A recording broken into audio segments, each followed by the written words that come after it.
Hello and welcome. Today we're going to be talking about something that we are surrounded by but rarely see: electricity.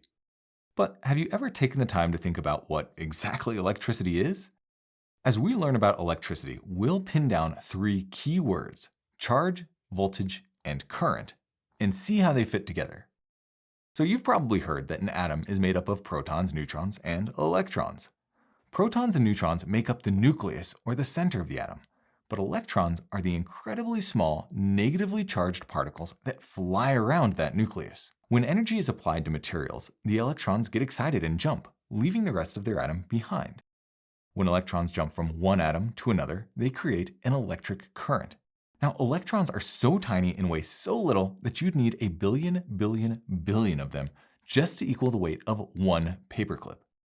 But even though electrons are very small, they are actual particles and they do have mass.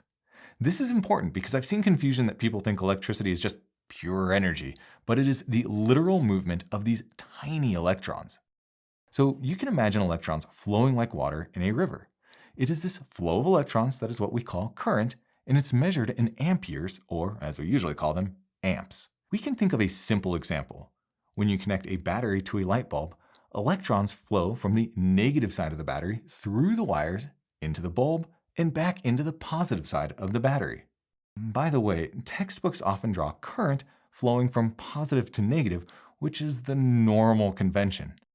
In reality, electrons actually move from negative to positive. But why do electrons flow in the first place? This is where voltage comes into play. Voltage is sometimes described as the pressure that pushes electrons through a circuit. But let's discuss where that pressure comes from. To do that, we need to understand Coulomb's law, which is not as bad as it sounds. Coulomb's law tells us that opposite charges attract and similar charges repel. The strength of this attraction or repulsion depends on how much charge they have and how far apart they are. It's like a magnet. If you hold the two opposite poles close to each other, they are attracted and want to come together. If you hold the same poles toward each other, they will try to push away from each other. As each electron is a negative charge, electrons repel each other. So if you got a bunch of electrons tightly packed together in one spot and loosely packed together in another spot, the electric potential difference between these 2 points makes the tightly packed electrons want to escape to the area where there are fewer electrons. This is that pressure, and this is where voltage comes from. More voltage means that electrons have a stronger push, and this push is measured in volts. Now, even though a difference in voltage means there's a pressure for the electrons to flow from one point to another, if there's not a path, there won't be any flow or current. This comes down to conductivity. You may have done experiments testing different materials for conductivity, which is just a measurement of how easily electrons can move through things.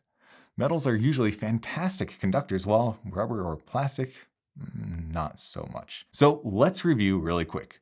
We learned today that electricity is all about electrons, small particles with a negative charge. Current is the flow of these electrons, measured in amps, while voltage is the force pushing electrons, measured in volts. I hope you found this video interesting and helpful. If you did, give it a like, subscribe to our channel, and we will catch you in the next one. Take care.